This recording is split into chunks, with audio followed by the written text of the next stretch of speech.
Coordinate geometry जो निर्देशांक ज्यामिति है, बहुत ही आसान में हम पहले समझेंगे कि ग्राफ में क्या क्या चीज होता है। तो इससे अगर आपको पहले आप देख लीजिए वीडियो, अगर वीडियो अच्छा लगे तो लाइक कीजिएगा, सब्सक्राइब कीजिएगा और बेल आइकन बटन को प्रेस कर दीजिएगा ताकि कोई वीडियो आए तो आपको सबसे पहले पहुंच जाए। आप समझते हैं ग्राफ।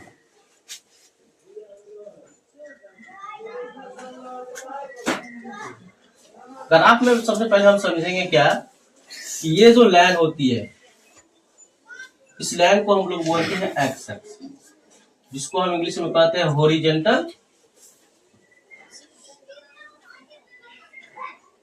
Horizontal axis. ठीक है, और इसको कहेंगे वर्टिकल एक्सिस वाई अक्ष होता है, और ये होगा कौन सा अक्ष? एक्स अक्ष। एक्स अक्ष में क्या होगा, जो दाहिनी साइड होगा वो क्या होगा? प्लस, यानी राइट हैंड में प्लस का साइन रहता है और लेफ्ट में माइनस का, और ऊपर में भी क्या होगा? प्लस का होगा, नीचे क्या होगा? माइनस का। तो ग्राफ कितने भाग में बटेगा? 4 भाग में। बोलना है ग्राफ कितने भाग में बटेगा? 4। पहला होता है फर्स्ट क्वाड्रेंट, यानी प्रथम चतुर्थांश। चतुर्थांश को कभी कभी क्या बोलते हैं? पाद लिखा रहता है। क्या लिखा रहता है? पाद। उसी तरीका हुआ सेकेंड क्वाड्रेंट, थर्ड क्वाड्रेंट यानी तृतीय चतुर्थांश, और ये हो गया चतुर्थ चतुर्थांश। जहां पे एक्स एक्सिस और वाई एक्सिस एक दूसरे को काटता है उसे क्या बोलेंगे? मूल बिंदु। क्या बोलेंगे? मूल बिंदु। एक्स एक्सिस वाई एक्सिस जहां भी कटेगा उसे क्या बोलेंगे? मूल बिंदु। मूल बिंदु का मान कितना होता है? 0 0। अब इसी में हम लिख दिए हैं कि मूल बिंदु का मान कितना होता है? 0 0। किसी बिंदु की वाई एक्सिस से दूरी, मान लीजिए वाई अक्ष क्या है? वाई अक्ष, और हमको एक्स एक्स का मान लेना है। अगर मान लीजिए यहाँ पे हम 2 लिए हैं, वैल्यू 2 पे कटा है, तो इसको जो करेंगे एक्स अक्ष को क्या बोलेंगे? भुज। क्या बोलेंगे? यहाँ पे ध्यान से दीजिएगा कि एक्सो और वाई है। एक्सो कहते हैं भुज और वाई को कोटि। ध्यान दीजिएगा, तो वही कह रहा है किसी बिंदु की वाई एक्सिस से दूरी उस बिंदु का एक्स निर्देशांक एक्स कोऑर्डिनेट या भुज इंग्लिश में कहते हैं एब्सिसा कहलाती। उसी तरह किसी बिंदु की एक्स एक्सिस से दूरी उस बिंदु का वाई निर्देशांक या कोटि कहलाती। अगर हम इधर से इधर लेंगे वाई पे, तो वाई पे आएगा तो वाई का मान क्या लेंगे? कोटि, और एक्स का मान भुज। एक्स अक्ष पर जो वाई का निर्देशांक होता है 0। अब एक्स अक्ष है, अगर इसी पे चलेंगे तो y का मान क्या हो जाएगा? 0। यानी एक्स अक्ष पर y का मान 0 और y अक्ष पे x का मान 0। तो y अक्ष पर x का निर्देशांक क्या होगा? 0 y। देखिए अगर हम लिखते हैं ना x और y, अगर हम x अक्ष पे चलेंगे तो y का मान क्या हो जाएगा? 0। y अक्ष पे चलेंगे तो x का मान क्या होगा? 0। y ही रहेगा। उसके बाद कहता है, यहाँ से बहुत इंपोर्टेंट क्वेश्चन है कि यदि x बराबर 0, x बराबर, तो वह ग्राफ कैसा होगा? तो वो y अक्ष के क्या होगा? समानांतर होगी।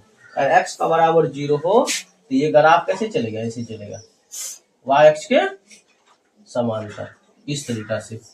अगर y बराबर 0 हो तो आलेख क्या होगा? x अक्ष के या तो ऊपर होगा, इस तरीका से चलेगा, या तो इस तरीका से।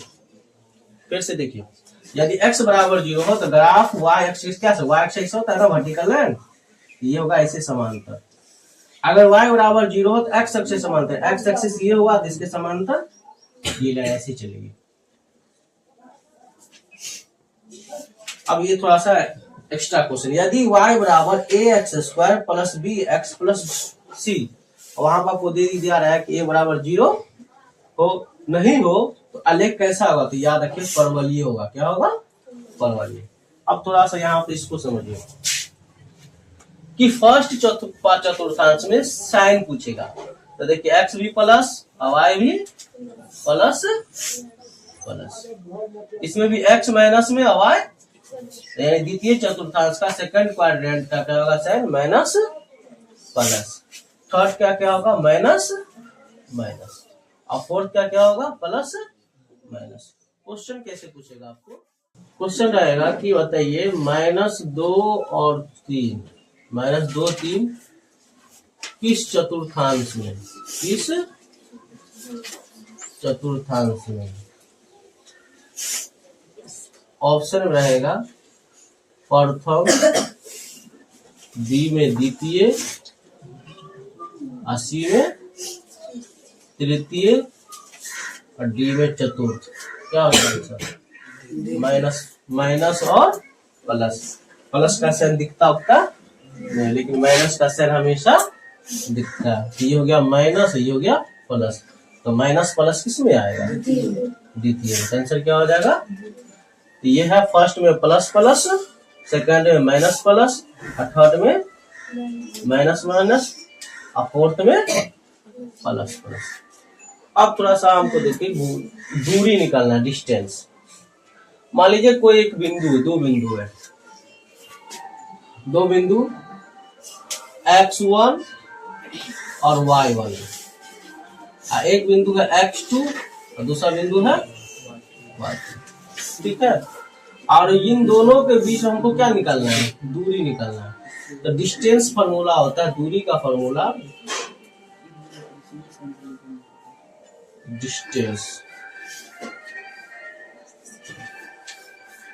डिस्टेंस बराबर हो जाएगा अंडर रूट, या तो x1 में से x2 को घटाइए, या तो x2 में से x1 को, x2 माइनस x1 का होल स्क्वायर, अब प्लस y2 माइनस y1 का होल स्क्वायर।